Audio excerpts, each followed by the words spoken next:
Struggled along the exact same lines, Luke, is it's so much easier to stick within the confines of your own space and not have to go out there and put yourself out on the line. I think all of us are kind of born with an insecurity. But then, once you kind of get out there and you start talking to people and you realize how much more effective and how much more quickly you can get things accomplished by meeting more people and leveraging and amplifying through each other, it's a pretty cool thing.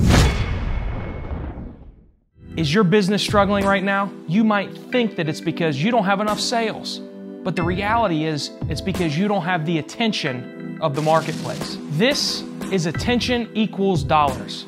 You deserve more. Your business deserves more. And I'm here to teach you everything that I know on how to get the attention that you need and to turn that attention into dollars.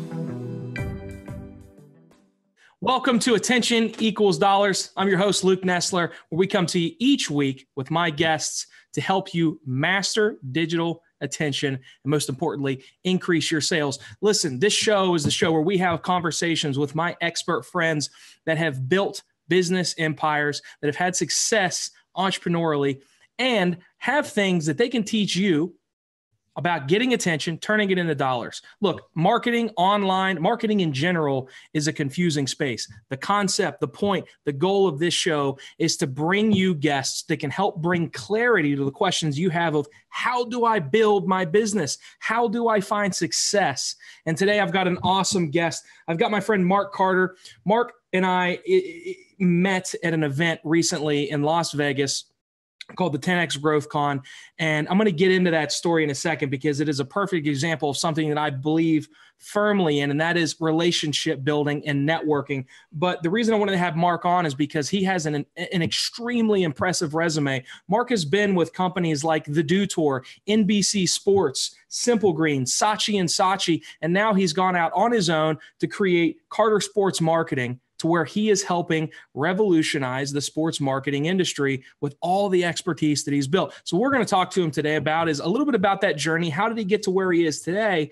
But most importantly, what moves is he making today in order to grow Carter Sports Marketing? Now, Mark, man, welcome to the show. I'm excited to get into this with you. Thanks, Luke. I appreciate you having me. Yeah, and you know what? It's interesting. We met on the last day of the 10X Growth Con. We both had the VIP access. So the VIP ticket holders had an additional day that they got to come in. It was a very, very small, close, tight-knit group that we were having coffee on the last day. I'm walking through and I saw this strapping gentleman sitting at a table by himself. I said, "Oh, I'll go say hi." Now, mind you, there were 9,000 people total at this event. Yeah. And I happened to walk up and start a conversation with a gentleman that knows all of my clients in the action sports space, is very good friends with some of my very close friends. And the place that we meet happens to be at Mandalay Bay in Las Vegas. So it's crazy how small of a world it is, isn't it? That was cool. I think you might have saw my jaw drop a little bit when we start talking a little bit about the motocross space, and we knew a lot of the same people, and that you were in there. I was just like, oh my gosh, you got to be kidding me. Yeah, so, it's amazing. Breath of fresh air. One of our clients is NBC Sports, and when I had mentioned that, we were doing work with them, and then you had said, well, I actually used to work at NBC Sports for several years. It was just, it's crazy how you get positioned in certain areas. And if you're capitalizing on the folks that are in those spaces, networking, I could have just kept to myself, had a cup of coffee, but my goal was to go around and meet new people, and you literally never know who you're going to meet. So I think that is a huge, huge takeaway from that event. And you're a prime example of it. No, you're right. And I've struggled along the exact same lines, Luke, is it's so much easier to stick within the confines of your own space and not have to go out there and put yourself out on the line. I think all of us are kind of born with an insecurity. But then, once you kind of get out there and you start talking to people and you realize how much more effective and how much more quickly you can get things accomplished by meeting more people and leveraging and amplifying through each other, it's a pretty cool thing. So it is. It's a very cool thing. Yeah. So let's get into it. Take me back. So tell everybody, Carter Sports Marketing. What is it? why was it created? And then we'll get to the journey of how you got there. Yeah, absolutely. Actually, I don't think I even told you this part. The why it was created, the why is I had a great job at NBC Sports. I'd been there for over 6 years as vice president of the Lucas Oil Pro Motocross Championships, where I managed all of the commercial rights of the series. Our partners were MX Sports. And I loved working with Davey and Kerry Coombs and the whole crew over there. They have a great team. They know what they're doing and they know it really well. And NBC Sports was a great company to work for. It was during the season of, I believe it was 2015, that my wife gave birth to twins at 25 weeks. So they were only 1.5 pounds, and we nearly lost both of them. But they were both in NICU. That was in April. So it was, I think it was a month before that season started at Glen Helen. But they're down in NICU. So I got through most of that season, visiting them in San Diego on my way to the airport, and then flying back to East or the Muddy Creek or to whichever, Redbud or wherever it was we're going. But then getting through that and then them coming home, we nearly lost one of them 3 times. And it was the probably March before the season of 2016. And I was like, there's no way I can leave my wife with this. One of our girls came home on oxygen and a feeding tube, and it was all hands on deck. So I made the decision that I needed to resign so that I could basically be there for your family. Yeah. Got a little emotional there. Yeah. No, of course. So that obviously had to be something that was hard on multiple fronts. You never want that to happen with any type of a family situation. But then obviously you loved your career. It's an exciting industry, and I'm sure NBC Sports is an amazing company to work for. So Carter Sports Marketing was created out of necessity, not necessarily out of something that you initially wanted. Is that correct? Absolutely. It actually, it's kind of cool. It's always easier in hindsight to see how God works in our lives. But it forced me to kind of go out there on the limb and start making plans. I talked to my then boss, Eric Grilly, he totally understood. He saw what I'd been going through, and he's like, you know what? We want to be your first client.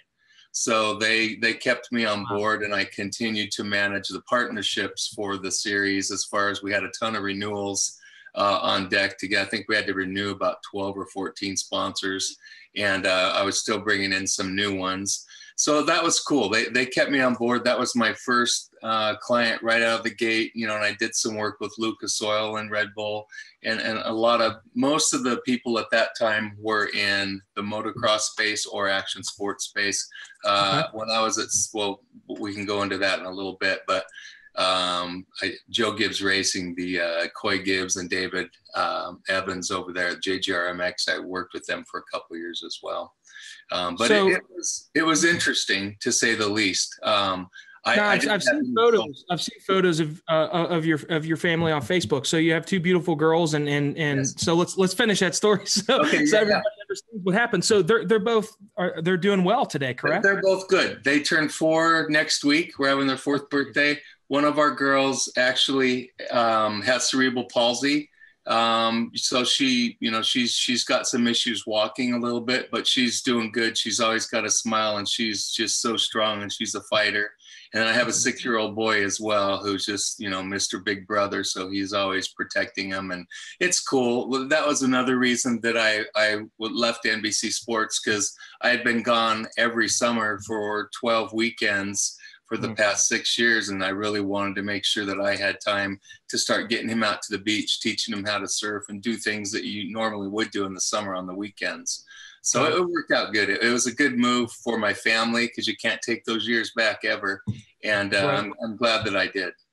Well, that's good. And entrepreneurship's an amazing thing. When you have, number one, a skill set and something which is obviously something you had. And then more importantly than that, I don't think this is something that maybe people were hearing in the story, but what I see it as, you were able to step away from a career and immediately start a business that has done very well and did that right off the bat because of your contact base, because of the relationships that you built, and you were able to go back and tap into those with this new venture that you created out of necessity, and it was able to survive and do very well. Talk to me about that, the importance of, building these relationships through your career, and then tapping back into those relationships and mining it for more gold, essentially, when this circumstance came about. What was that like? And do you have any input for the people watching today, how important those relationships are? Because honestly, Mark, if you didn't have those, you wouldn't have been able to go get those first couple of clients that you had mentioned. No, you're absolutely right, Luke, and you hit the nail right on the head. I like to, I guess one of my mentors was a guy named Bob Hurley, who started the surfwear brand Hurley. Wow. When I was younger, I surfed professionally. I was on the NSSA national team back in the early 80s. But Bob Hurley was he's someone I always looked up to. He shaped my surfboards, and then he got the license for Billabong, which he ran for a long time. And then everyone thought he was completely nuts when he walked away from Billabong and started his own brand called Hurley. And it was cool that the one reason that he got that started, launched, and was successful within the first year was because of his relationships with all the retailers, especially nationally, if not globally. And that was instant distribution for him. So that was something that I always noticed, and it stuck with me. Same thing with what you said when I left NBC from my career, whether it was at Simple Green or at Saatchi & Saatchi working for Toyota, and then at NBC, I had a great network of really good relationships and friendships, because most of my relationships typically turn into friendships, which is key, I think, for a lot of people. Absolutely. It's a two-way street. I live by the rule, treat people the way you want to be treated. And there's, you like to say that you never have any burning bridges behind you. And that's just the way that I like to try to live my life. So the biggest thing was being able to go to all of the key contacts that I had at so many of my sponsors when I was then at NBC, and they became my first clients. So it was cool to be able to work with guys like Bob Pattison at Lucas Oil and help him launch Lucas Oil Racing TV, put together a stronger partnership package with him, work with Coy Gibbs and David Evans and Jay Bone over at Joe Gibbs Racing. That relationship was formed while I was at Saatchi & Saatchi, putting together the Toyota JGR MX program and really holding the flag for those guys and making sure they got everything that they needed to get so that partnership could be successful. So, like you said, I didn't use social media then. There wasn't a whole lot of it back then. It's exploded since then. Sure. But relationships is how it was built. Well, and it's the same today. I mean, all social media is, if you really can read between the lines and know how to use it, it's a way to scale your contact base and build relationships with individuals across the country. And I mean, honestly, we might have started our relationship at 10X. That was just the seed, but we've been able to see, I've seen your family, you've been able to see what I do. You've gotten a better grasp on what I do and vice versa. And that's all been done via social media. Let me ask you a question. So when you did go out on your own and you started to tap back into these contacts that you've built, whether it be your Lucas Oil contacts or Joe Gibbs Racing, how did you approach that? You're out on your own. Was it just you called these folks up and said, hey, look, this is my gig now. This is what I'm doing. What can we do together? How did that go down? It pretty much how you said. The call to Lucas Oil was just like that. It's like, I'm going to be leaving NBC. Just wanted to let you know. And the exact quote was, well, once you get your, what do you say? Once you hang your sign out front, let me know. That was Bob Pattison. All right, let's dive into that. What do you think you did? What have you always done in order for somebody to have that response? Because you've got to bring tremendous value. You've got to provide a great experience for somebody to say, look, whenever your feet land and your sign is up, I want to continue to work with you. What advice do you have on that? It's a great question. And in hindsight, I could have done a lot better. But what I always focused on was what I said earlier: treat people the way you want to be treated. I was fortunate enough to be on the other side when I was at Simple Green and I was the client. So I saw all these different types of salespeople and opportunities come into my life. And I saw how some of them were handled, and some of them could have been handled much better. And so I knew what I didn't want to do, and what I wanted to do, or what I thought I could do better than how I had been purchasing from, I guess, if you will. So it was always making sure, don't ignore the problems. Problems create opportunities, and making sure that whoever you're working with feels like you have their back. You know, you're not going to do them wrong. You're going to do everything you can to make sure that all the deliverables that you promise them are going to happen, but over deliver, so that they feel like they're getting way more in value than what they're actually spending. Now, this show is called Attention Equals Dollars, and obviously, you know, being looked at it as a social media expert, everybody, you know, expects to hear all these hacks and tricks with how do I get attention on social media. But a lot of times, it's something that maybe somebody doesn't want to hear, or maybe they feel like they already know, but it's such a simple fact and you're just overlooking it. It's over delivering on what you're doing for your clientele, over communicating, providing exceptional experience, being a good person, over delivering on the services that you're providing. And guess what? That's one way that Mark has been able to really get the attention of the people that he's worked with. And now, Mark, when you go out on your own and you do your own thing, they're extremely receptive to continuing to want to work with you.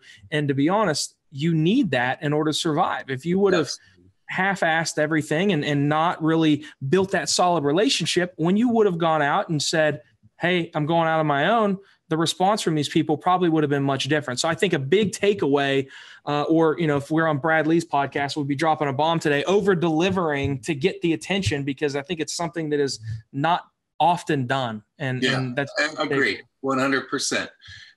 That's a big part of it, is what the relationships did. It's kind of funny because, you know, you talk about social media. You and I were talking off air before we started the podcast, and I know I have to do a lot better job. Hold on, let me just get rid of that one right there. Of leveraging my social media. I need to grow that, and I need to start using that more. It all comes to, I think we're all born with a little bit of an insecurity. It's like, well, who would listen to me type of a thing. But then when you talk to people such as yourself, you're like, oh my gosh, you know, what you've done and this and that. You never look at yourself and give yourself as much credit as maybe what you deserve sometimes. At least that's my background. But it's all about I guess the biggest thing, what I'm trying to get to in a really long-winded way, is sometimes, especially recently, my father passed away a year ago, and I find myself on your timelines on whether it's Facebook or, you know, all the different social medias. I go in and I look at the comments that he made, and those spur me on.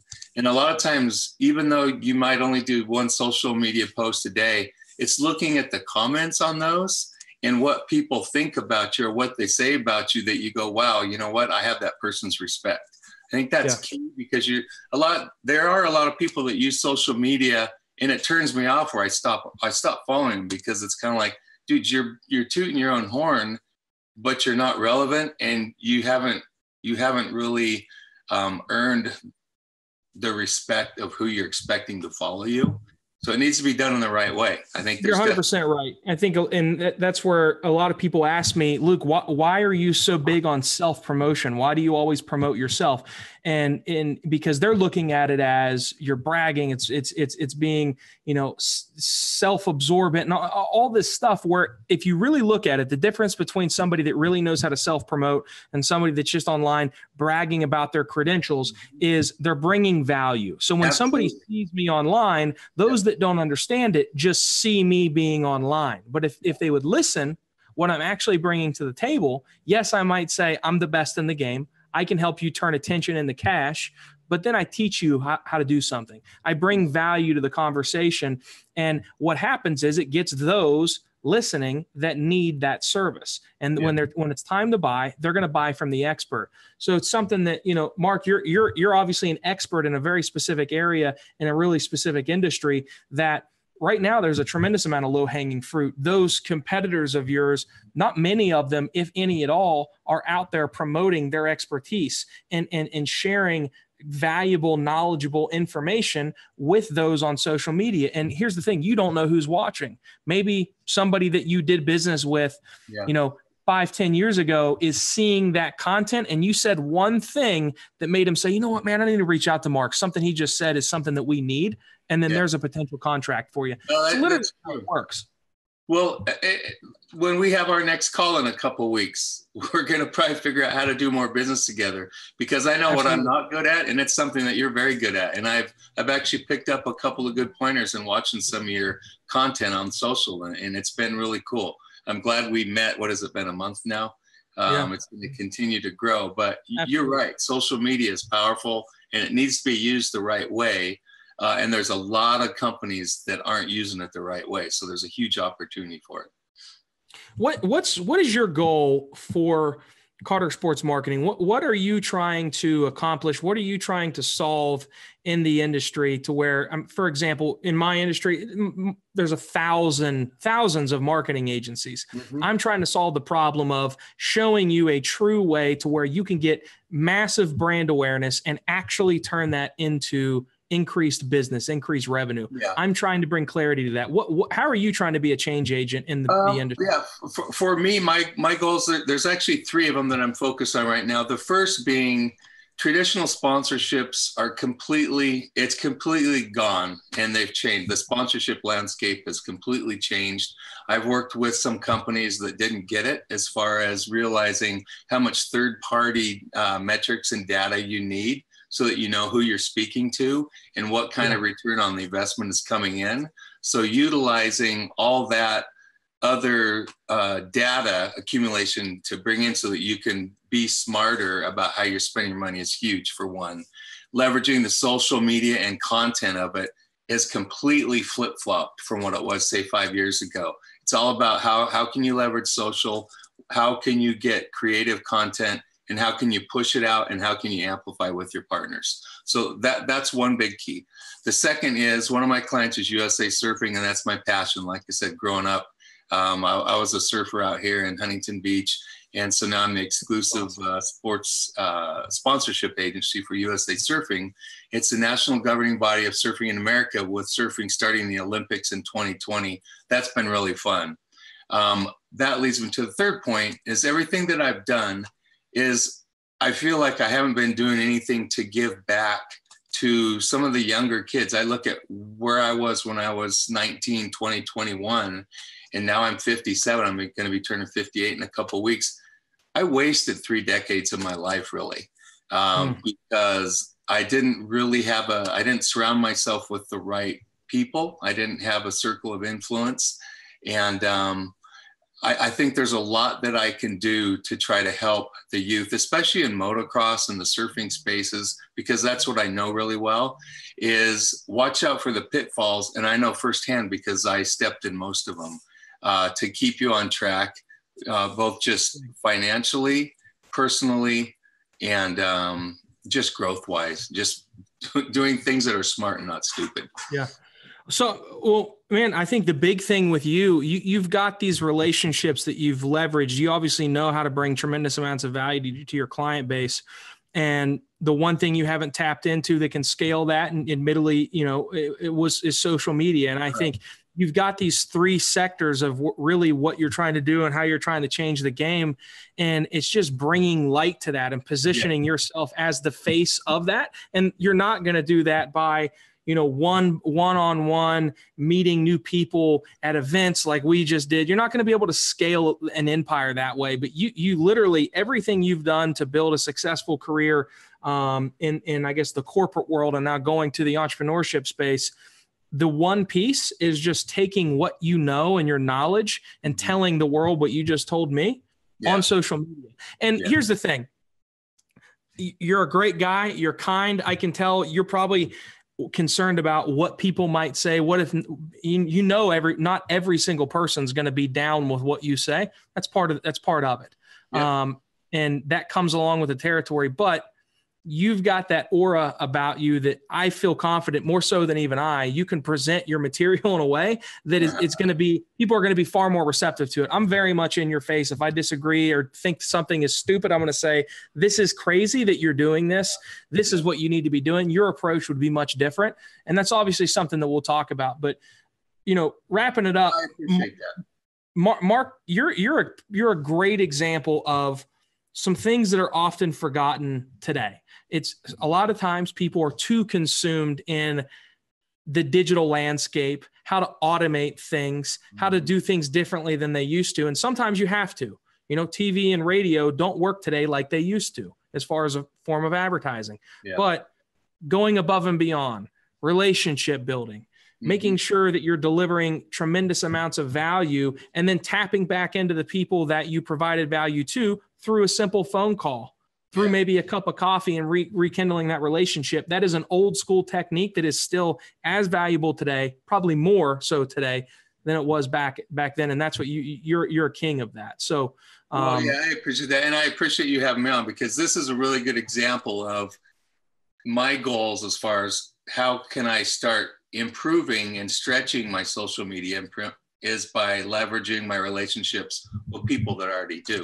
So I thank you for one, and I look forward to working closely with you over the coming months, because I think you're going to help me blow up. Yeah, absolutely. Well, we're going to help each other. We're definitely going to do some cool stuff. I'm an action sports junkie. That's my life. That's what I live for. That's why we steered this company into working in that industry, as among others. And you're in that space, and we're definitely going to do some cool stuff together. We'll definitely have you back on the show. And we have a reality show that's out now as well. And, you know, we have cameras that'll be following me around. So the next time that we're together at an event, I'm sure that you'll be on that as well. And guys, Mark, where can people find your social media channels? Where can people get more information on Carter Sports Marketing? Yeah, my website is Carter Sports That's MKTG, Carter Sports Marketing. I could send it over to you if maybe you could put it on social or something. Absolutely. And I'm going to be launching that youth mentorship program within the next month too, which will be really cool. You know, I have my personal socials that are the biggest ones, and I'm starting to transfer those into the business profiles, if you will.